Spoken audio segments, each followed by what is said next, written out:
12월 3일 맥천이 성경 읽기 역대하 2장, 나훔 1장, 누가복음 17장, 요한 1서 2장입니다. 오늘 새벽은 누가복음 17장 말씀 우리 함께 보고 기도하겠습니다. 예수님께서 누가복음 17장 앞뒤로 계속해서 하나님 나라에 대해서 말씀을 해주고 계세요. 아주 중요한 말씀입니다. 하나님의 나라가 무엇인지, 어떻게 들어가는지 이런 것들을 쭉 이제 얘기를 해주신 거죠. 근데 특별히 이제 누가복음 17장에 아주 중요한 교훈들이 있어요. 그래서 이제 잘 좀 주목을 해봐야 되는데, 특히 이제 여기서 하나님 나라가 무엇인지를 우리가 생각하게 하는 아주 중요한 말씀들이에요. 먼저 이제 하나님 나라에 관해서 아주 우리가 유명한 구절 여기 하나 있어요. 누가복음 17장 20절에 바리새인들이 이제 예수님께 묻습니다. 하나님의 나라가 어느 때에 임하나이까? 하나님 나라가 좀 임했으면 좋겠다. 언제 임합니까? 그렇게 묻습니다. 과거에 다윗이 이스라엘을 다스릴 때 정말 하나님의 정의와 공의로 나라를 잘 다스렸고 하나님의 은혜가 충만했었단다. 그래서 이제 하나님께 축복하셨고 주변에 괴롭히던 모든 나라들 정복하고 아주 강력한 국가가 되었어요. 하나님의 은혜가 충만하고 하나님 주시는 복으로 은혜와 번영했던 그 시기가 바로 다윗 왕국이었던 것이죠. 그런데 이제 세월이 지나면서 우상숭배에 빠지고 하나님의 징계로 인해서 여러 가지 어려움을 당하고 이제 그러다가 결국 나라가 망하는 거죠. 하나님을 떠나니까. 그러니까 다시 그런 다윗과 같은 다윗의 후손 메시아가 와서 다스림으로 다시 하나님의 은혜가 임하고, 그리고 다시 한번 다윗 시대처럼 번영과 안정을 누릴 수 있는 그런 기대를 하면서 이제 하나님 나라 얘기를 하고 있는 거죠. 메시아가 다스리는 나라. 그런 것들을 이제 생각하면서 그때가 언제나 임할까요? 라고 묻고 있는 것이죠. 근데 저기에 대해서 예수님이 대답하시기를, 하나님의 나라는 볼 수 있게 그렇게 임하는 것이 아니다. 그런 나라가 아니다.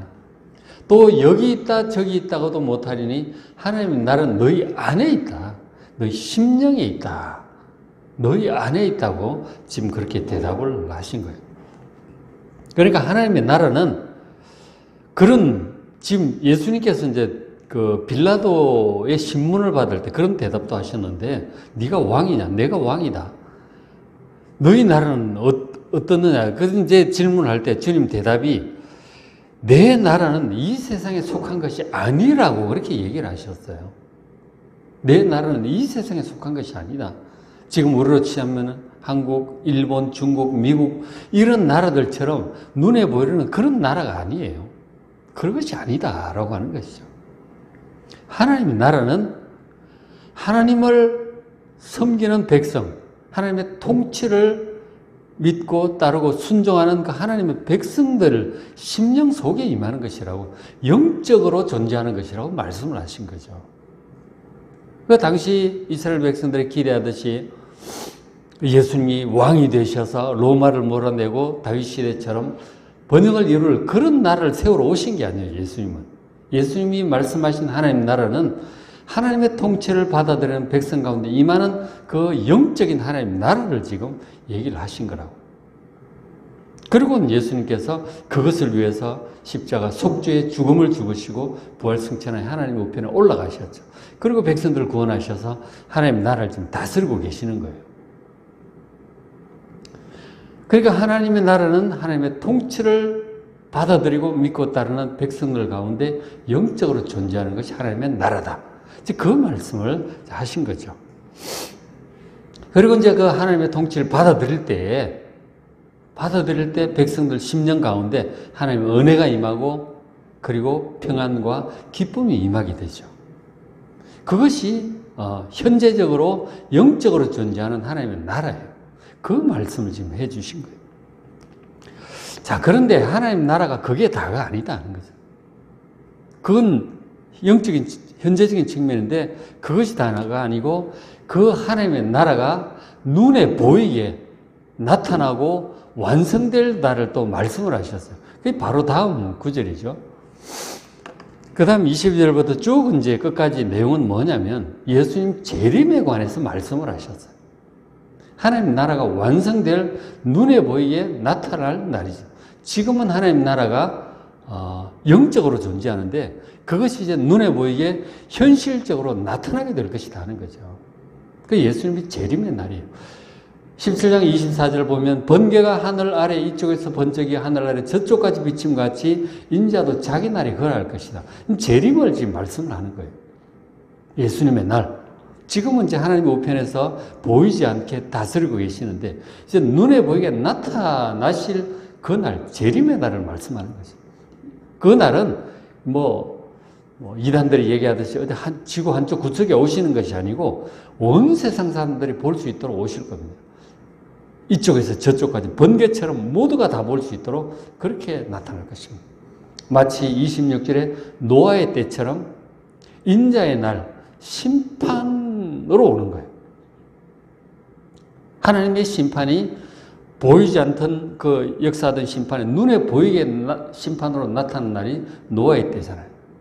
온 세상의 죄악을 심판하는 날이 될 것입니다. 그리고 또 29절에 롯이 소돔에서 나가는 날에 하늘로부터 불과 유황이 비오듯 하여 그들을 멸망시켰다고 말씀해요. 그 죄악으로 가득 찬 그 소돔과 고모라에 하늘로부터 유황불 심판이 떨어졌잖아요. 그리고 롯은 하나님의 은혜로 거기서 빠져나가서 이제 목숨을 건졌죠. 심판으로 임할 것입니다. 예수님 재림하는 장면이 이제 있고, 그리고 이제 요한계시록 19장에도 나오는데, 그 백마를 타고 하늘의 천군 권사들이 그 예수님의 검으로 재림하신 주님의 그 모든 악한 세력들을 심판하고, 그리고 이제 그 적그리스도를 불못에 던져놓고 그런 장면이 나오잖아요. 심판으로 임할 것입니다. 재림을 지금 말씀하고 계시는 거죠. 30절 인자가 나타나는 날에도 일할 것이다. 노아의 때와 같이, 그리고 롯의 때와 같이 심판으로 임할 것입니다. 막 바벨론 성이 무너지고 막 갈라지고 막 이런 장면들이 나오잖아요. 예수님 재림을 지금 말씀을 하시는 거예요. 그러니까 이 예수님께서 오심으로 모든 악을 척결하시고, 그리고 적그리스도, 나중에는 또 이제 천년왕국 후에 그런 말씀이 있잖아요. 사탄도 다 이제 불못에 다 던져 넣게 되는 것이죠. 그리고는 임하는 것이 새하늘과 새 땅이에요. 그러니까 하나님의 나라가 눈에 보이게 이제 임하는 것이죠. 예수님께서 우리 주기도문을 통해서 기도하러 가셨잖아요. 하나님 나라가, 당신 나라가 하늘에서처럼 이 땅에 임하도록 기도하라고 그러셨잖아요. 하나님 뜻이 하늘에서처럼 이 땅에 이루어지도록, 하나님 나라가 이 땅에 임하도록 기도하라고 하신 그것이 바로 새하늘과 새 땅을 가리키고 있는 거예요. 그리고 현재적으로는 영적으로 임하도록 또 기도하고, 그리고는 궁극적으로는 눈에 보이도록 현실 가운데 나타나는 것이 새하늘과 새 땅인 것이죠. 하나님의 나라의 완성은 바로 새하늘과 새 땅의 국면에 이루어지는 것입니다. 예수님이 재림으로 이루어지는 것이죠. 그러니까 하나님의 나라의 완성에 대해서 주님 바로 이어서 얘기를 하신 거예요. 현재적인 측면, 10년 가운데 임하는 하나님의 나라가 예수님의 재림으로 새하늘과 새 땅으로 이 땅에 임할, 완성될 그것이 하나님의 나라의 완성이에요. 그것을 바로 이어서 지금 얘기를 해주신 거죠. 그죠? 하나님 나라에 대해서. 그 다음에 하나님의 나라의 또 다른 측면이 있어요.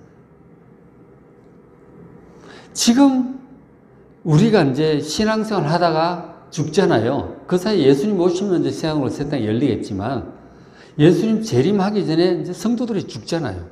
지난 2000년 동안도 많이 죽었고, 우리도 우리가 살아있는 동안 주님 오시지 않으면 우리는 죽을 것입니다. 예수 믿고 구원받은 영생을 얻은 성도가 죽은 다음에 어떻게 됩니까? 주님께서 말씀하셨는데 바로 누가복음 앞에 16장에 그 장면이 나와요. 거지 나사로와 부자의 비유입니다.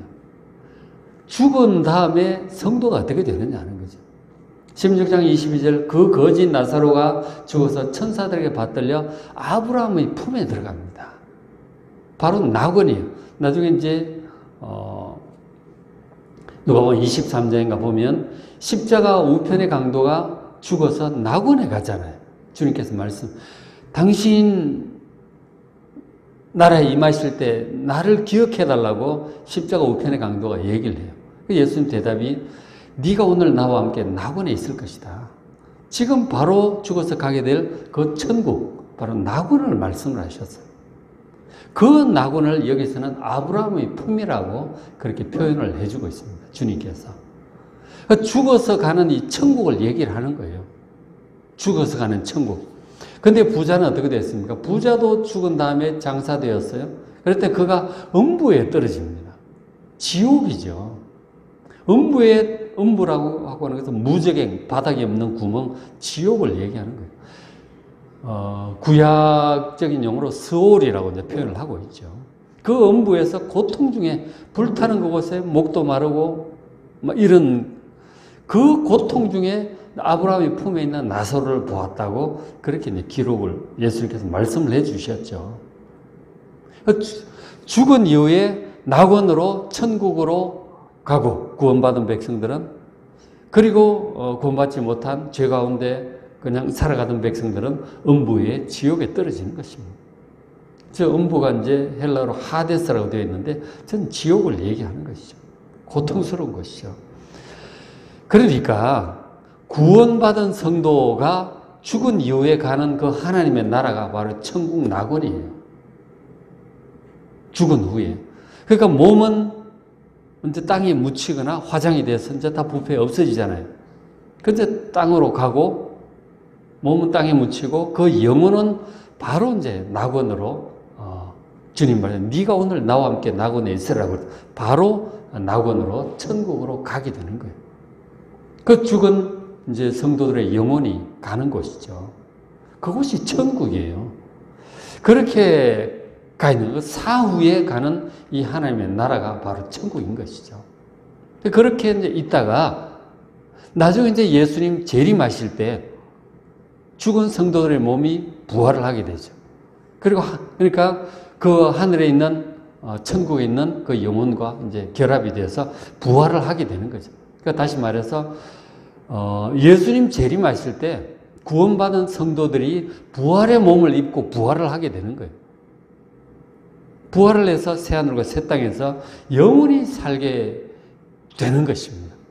그게 하나님 나라 이 구원이 완성되는 모습인 것이죠. 그렇죠? 그러니까 이 하나님의 나라를 지금 얘기를 다 해주고 계시는 거잖아요. 누가복음 16, 17장 얘기를 다 해주고 계시는 거죠.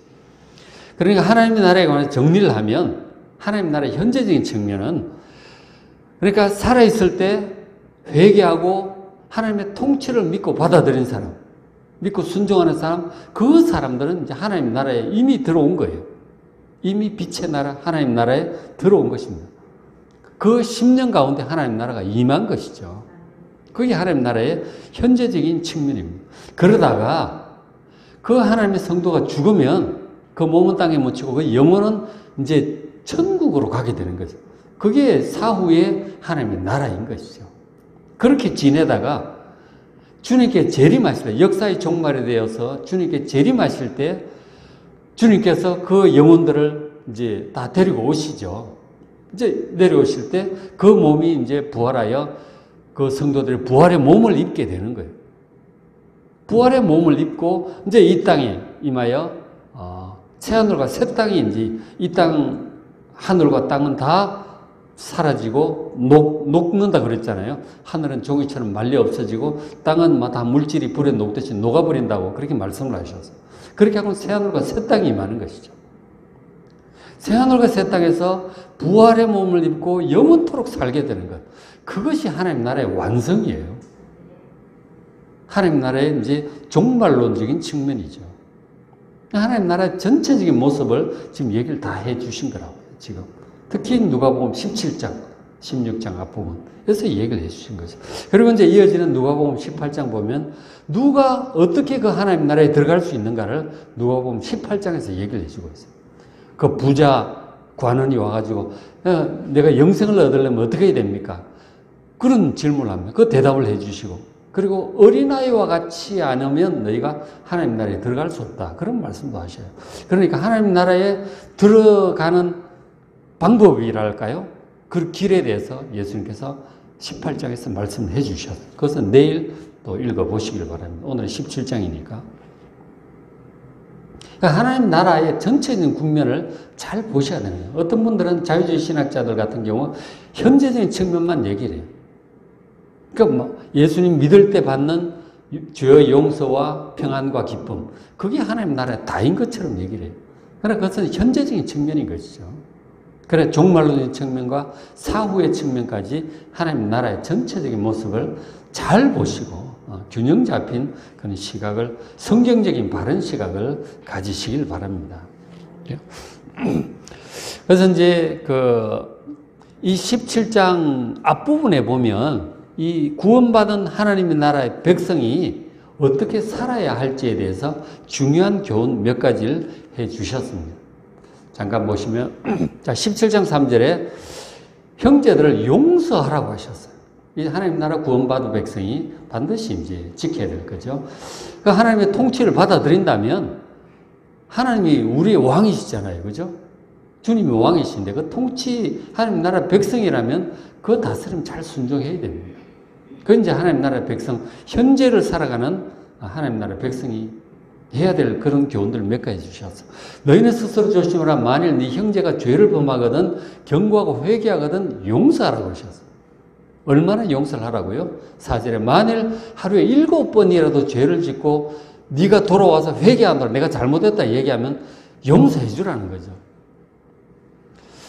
저 죄라고 하는 게 뭐냐면 하마르티아인데, 헬라 하마르티아는 그 말 뜻 자체가 활을 쏘았는데 관역을 못 맞춘 걸요. 관역을 빗나간 거예요. 뭐 힘이 약해서 관역까지 못 갔든지 실력이 없어서 빗나갔든지 하여간 관역을 못 맞춘 거죠. 그러니까 저거는 고의가 아니에요. 능력 부족이고 실수죠. 저 죄라고 하는 것은 지금 과실을 얘기하는 것입니다. 고의적으로 나쁜 짓을 하는 사람은 거의 없습니다. 거의 실수예요. 우리가 실수를 하고 허물을 짓고 죄를 지으면 이 하마르티아를 하게 되면 누군가에게 피해를 줘요. 나도 당연히 피해를 입고. 연약함, 실력 부족, 무지함, 실수 이런 것들이에요. 그런 거는 용서하라고 하는 거예요. 물론 그것이 내가 피해를 받았을지라도 내가 잘못했다고 미안하다고 그러면은 용서하라고 하는 것이죠. 그 용서를 잘 해야 됩니다.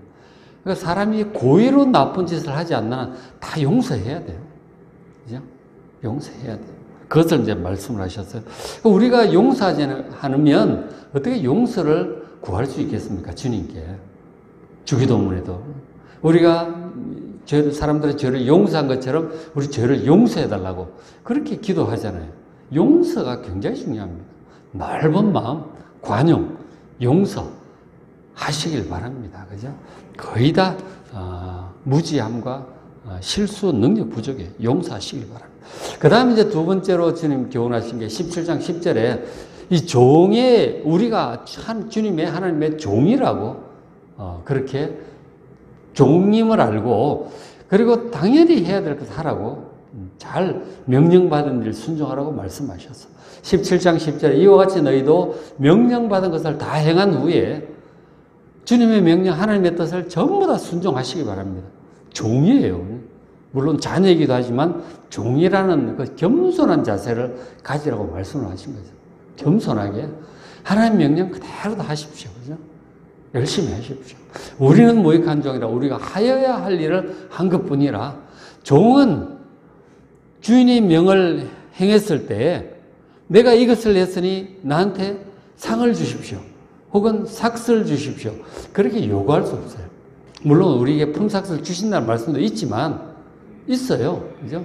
있지만 그러나 동시에 우리는 또 종이라는 사실을 알고 내가 이것을 했을 때 복 주십시오. 그렇게 하지 말라는 거죠. 당연히 해야 할 일을 하는 것입니다.